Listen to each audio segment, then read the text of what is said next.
horseedka iftiimiye ogtiya nuurka u shidiyo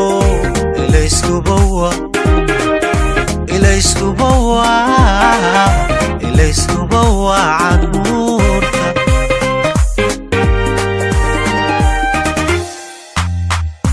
ayaha noloshee bulshada horseedka iftiimiye ogtiya nuurka u shidiyo ilayskuba kusoo dhawaada daawadayaal barnaamijkeennii barbaariye oo ka baxa telefishinka caalamiga Star TV labadii usbuuc mar barnaamijkan qaybtiisa labaad waxaanu ku soo qaadan doonaa xilli ma ay qofka bini'aadamka ku bilaabantaa barbaarintu waa maxay si albaabka ugu horeysa ee barbaarintu waxay bilaabantaa ugu horeyn qofku markuu hami guur galo ee uu jeclaystay inuu qoys dhiso ee uu jeclaystay inuu qof nolosha la wadaago waa ay qofka la wadaagaysa waa ay qofka ugu tala gashay inuu waalidka u noqdo ilmahaaga waa ay qofka nolosha la qaybsan lahayd carruurtaada ayaad ku aamini lahayd qof aqoontiisu sidee tahay qof aragtidiisu sidee tahay qof nolosha maxay ka aaminsan ma qofku horseedaya guul ma qofku horseedaya dib u dhac ma qofku horseedaya liidaan ma qofku horseedaya inaad nolosha kaalin fiican aanad ka gaarin haddaba ugu horeyn qodobka koowaad ee barbaarinta ay leedahay waxa weeye inaad ilmahaaga u doorto hooyo wanaagsan rasuulku wuxuu yiri calayhi salaatu wasalaam gabadha waxa lagu guursadaa maalkeeda quruxdeeda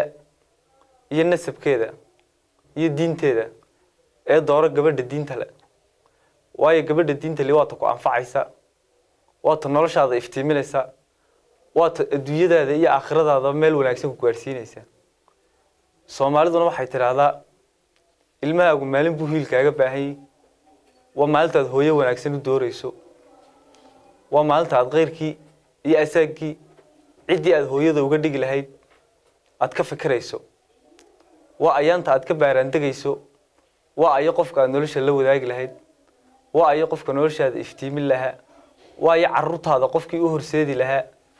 inay kaalin sare nolosha ka gaaraan aakhirana ay meel fiican ay ka gaaraan haddaba Soomaalidu waxay tiraahdaa oo ku mahmaahdaa nin maalin ma gaadhid ninna sanadka ma gaadhid ninna weligaa ma gaadhid nin maalinta ma gaadhido ninka ka xoolo wanaagsan ninka ka faras wanaagsan maalinta tartanka maalinta ma gaadhid ninna sanadka ma gaadhido ninka ay xoolihiisu meel fiican daaqeen ee meel fiican soo sahmiyay sanadka ma gaadhido uu ka xoolo wanaagsan yahay ninna weligaa ma gaadhido ninka ka oorida wanaagsan weligaa ma gaadhid dumarku waa wax rag isdhaafsha murti Soomaaliyeedna waxay oran jirtay dumar baa rag isdhaafshay markuu hadraagu ka hadlay dumarka waa kila marwo garasho dheer baa ninka ragga u guduna iyada gudoonka garhayaha naftaada iyo garwadeenka reerkii arrin kula gorfayse haddaan guud haldaalay ilaa noloshu guul male marwo garasho dheer baa ninka ragga u guduna iyada gudoonka iyo garhayaha naftaada iyo garwadeenka reerkii arrin kula gorfayse haddaan gaari kula jirin ilaa noloshu guul male abwaankii carbeedna waa kii lahaa carruurtiisa markuu la hadlayay laba jeer baan idin sharfay markaad waaweyneedeen si fiican baan idin barbaariyay ilaa yaraantiinii markii aad inta aydan abuurminna waa idin sharfayo waxaan idin dooray hooyo wanaagsan inaad ilmahaaga hooyo wanaagsan u doortaa waa qodobka koowaad ee aasaaska u ah barbaarinta iyo nolosha ubadka sidaa awgeed waqtigii Umar bin Khattab radiyallahu anhu waa amiirka muuminiinta haystay nin baa u yimid wuxuu ku yiri amiirul muuminiinow ilmahaygii wuxuu igu noqday caasi uu igu madax adkaaday uu iga soo horjeestay ama awrteediina uu qaadan waayay mana ictiqaadsanay inaan ahay waalidkii amiirkii muuminiintu wuxuu yiri igu yeedh wiilkii yara ayaa loo yeedhay waxa lagu yiri arrintan waa aabaha sheegay maxaa ka jira inaad ku noqotay caasi wuxuu yiri amiirkii muuminiintu miyaanu waladku waalidkii xaq u lahayn miyaanu isagu xuquuq u lahayn amiirul muuminiin wuxuu leeyahay uu ku leeyahay xuquuqda koobaadna waxa weeye inuu hooyo wanaagsan u dooro inuu magac wanaagsan u bixiyo inuu aqoon baro si fiican u tarbiyadeeyo haddaba aabahay intaasoo dhan midna muu yeelin buuli waa ugu horreyn iimuu doorin hooyo islaama oo wanaagsan laakiin wuxuu dooray mujuusiyada bacaabuda oon ilaahayba rumaysnayn markii aan dhashayna magac wanaagsan iimuu bixine wuxuu bixiyay juclaan oo afka carabiga af Soomaali ku noqonaysa xaarwalwaal markii aan dhashayna ee aan kobcayna diinta ilaahay xarafna igama barin Umar bin Khadaab baa odaygii ku yiri dhaaf inta aanu wiilkaagu caasi kugu noqon adiga caasi ku noqday marka qodobka koobaad ee loo baahan yahay ee qofka hami guur markuu ku abuurmo albaabka ugu horeysa barbaarinta laga galaa waxa weeye inaad u doorto hooyo wanaagsan sida oo kale gabadhuna waalidkeed iyo iyaduba qofka ay nolosha la wadaagayso ee caruurteeda u noqonaya aabbo waa inay ka fiirsataa si fiican uga baaraan degtaa waa qof diin leh oo alla ka cabsi leh oo ilaahay garanaya oo aqoon leh oo aakhiradiisa iyo adduunyadiisa meel fiican geyn kara waa inay nolosha la wadaagtaa waxaanu soo qaadan doonaa sheeko yar ama qiso yar oo kooban oo ku saabsan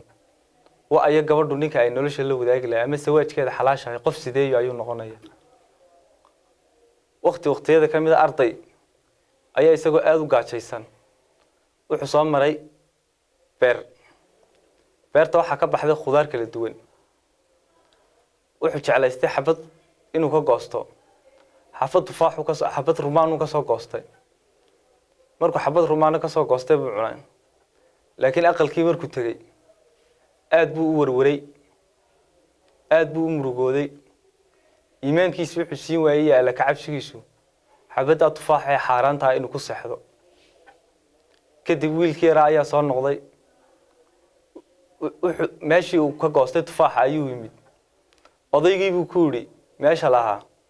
adeer waxaan rabaa inaad isaamaxdo sababtoo ah xabad tufaax ayaan xaaraan ku cunay waayo wuxuu ogaa meel ay kaga weyntahay inay xabada tufaax iimanayso caqiidadiisuna ilmaha saasoo u dhisneed iyo noloshiisu kadib odaygu wuxuu ku yiri kuma saamaxayo inankii yaraaba ooyay inankii yaraaba aad u maroor dilaacay xabadii tufaaxii baa kala weynaatay dambi walba haddaba xabad tufaaxa mar labaadkii buu ku soo noqday kii yaraa markii odaygii ka dul tag waayay ayuu odaygii ku yiri waan ku saamaxayaa xabada tufaaxa laakiin inaan ku saamaxay xabada tufaaxa waxa ku xiran shuruud baa ku xiran shuruudaasina waxa weeye inaad gabadhayda guursato waliba gabadhaasi wuxuu yiri way af laadahay oo way caga laadahay oo way gacmo laadahay inankii ayaa aad u yaabay laakiin dhibaato kasta iyo cid kasta nolosha la wadaagay waxa isaga kaga darnay xabada tufaaxa wiilkii ayaa ogolaaday wuxuu ku yiri maalinta khamiista ay kaale maalintaas u dhacaya meherkiinu wiilkii ayaa u yimid odaygii maalintii khamiistii wuxuu ku yiri gabadhaadii markii loo meheriyay arintii dhamaatay ayuu ku yiri gabadhaadii waxay ku jirtaa halkaas u tag wiilkii ayaa u galay gabadhii wiilkii waxa ku dhacay wax lama filaan oo aanu filayn runtiina wuxuu arkay gabadh aad iyo aad u qurux badan oo joog iyo jamaal bay ilaahay siiyay oo timaheedu ay xagga dambe ka daadageen kadib wuxuu ku dhaca aabaha wuxuu igu yiri gabadha nolosha aad la wadaagaysaa way af laadahay oo way indha laadahay oo way caga laadahay soo digan qof caadi ah muxuu aabaha sida igu gal waxay tiri waan af laayahay oo xumaan baan ka af laayahay waan indha laayahay weliga indhahayga xumaan kuma arag waan adimo laayahay weliga yaala adimadayda iyo cagahayga kuma dhaqaajin adimo sida awgeed waxaan uga socdaa odaygaas wuxuu inantiisa u dooray wiilka ay ku cuslaatay xabada tufaaxa waxaanu ka eegay alla ka cabsigiisa waxaanay gabadhii ku tiri soo dhawow saygeygii xalaashahayo markii uu aabahay arkay saad uga warwaraysa xabada tufaaxa iyo alla ka cabsigaagu halku gaarsiisan yahay iyo sidaad ilaahay ugu xiran tahay iyo sidaad u jeceshay inaad adduun iyo aakhiraba liibaanto ayuu aabahay la kala jeclaaday inaad nolosha ila wadaagto markaa barnaamijkeena waxaynu ku soo gabagabayn doonaa waa in qofkaynu nolosha la wadaagayna uu noqdo qof diin leh waa inaynu ka fikirno waa inaynu in badan ka baaraan degno waxaana ku soo gabagabaynayaa ilmahaaga u door hooyo wanaagsan oo dhaqankeedii akhlaaqdeedu fiican yahay sidoo kale haweenowna doorta nin diin leh oo aqoon leh oo sharaf leh si barbaarinta iyo ubadkii carruurta inagu soo biiraysa ay noqdaan qaar tayo leh barnaamijka waxaan idinla socodsiinayay anigoo ah Ridwaan Cabdilaahi Cilmi waxaana kamarada igala qayb qaatay Cabdiraxmaan Daacad editingkii farsamadana waxa igala qayb qaatay Xuseen Ooji sidaas iyo ismaqal dambe